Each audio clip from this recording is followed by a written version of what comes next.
Okay, I've made a little tiny mock bit of a sock. Imagine that this ribbing stretched off to, ankle length or whatever you wanted.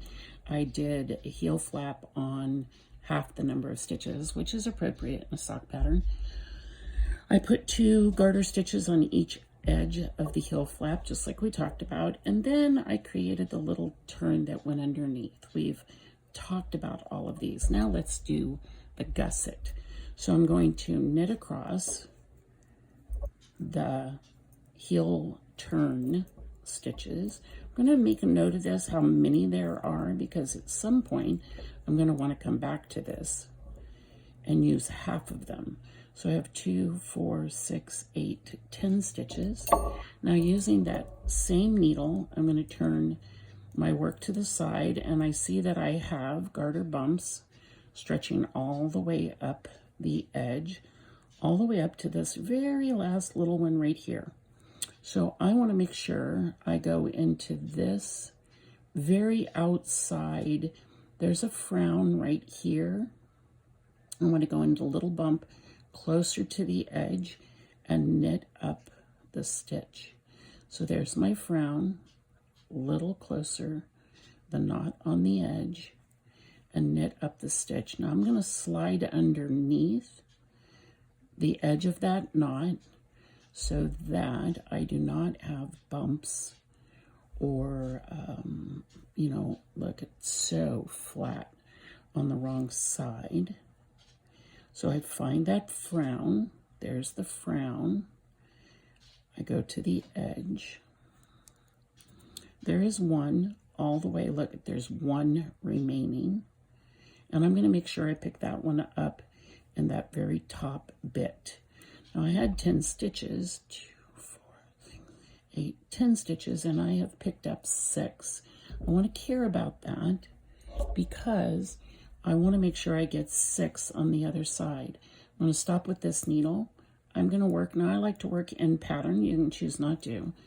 I like to work in pattern.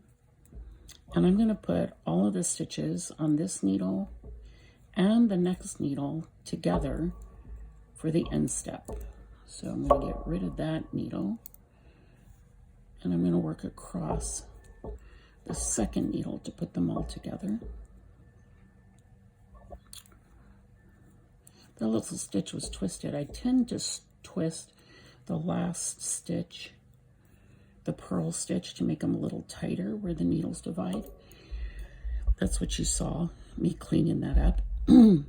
Those are all on one needle. I'm now going to take another needle, and I'm going to make sure I pick up 6. There's 1, 2, 3, 4, 5, 6 laying in wait. On this side, that edge stitch is right, it's more evident. To me, it's more evident. So I want to go in this one and knit up a stitch. In this one, you'll note that on this side, there's a smile right there, and then we go to the edge. And again, we do that to prevent there from being like a big lump of fabric in the back. So there's the smile right there. And then I'm going to go to the edge. Whoops. Hold on. And the edge. Now I had 10. There's my little edge stitch. I've picked up 6 stitches. I had 10 after I turned my heel, and I'm now going to shove the stitches and knit off 5, half of the number I had remaining.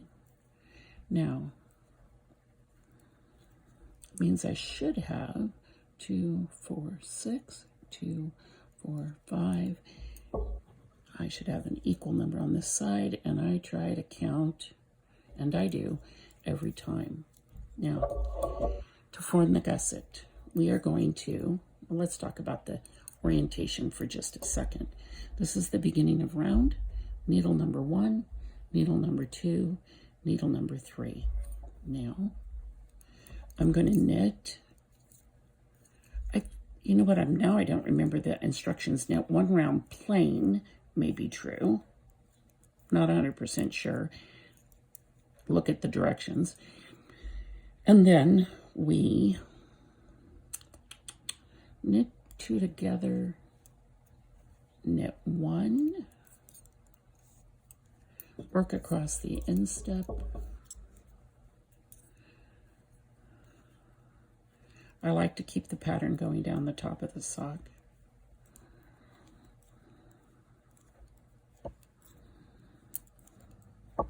I did not pull my sock pattern. So it's either SSK knit 1 or knit 2 together knit 1. And on the other side, it's the opposite. So I did knit 2 together knit 1 on that side. I'm going to do knit 1 SSK on this side. And knit to the end. That's one round. Next round is work all the stitches as they are. Repeat those 2 rounds until you're back to the original number. That's the gusset. Then work until you're 2 inches shy of the foot measurement, and it's time for the toe. There you go.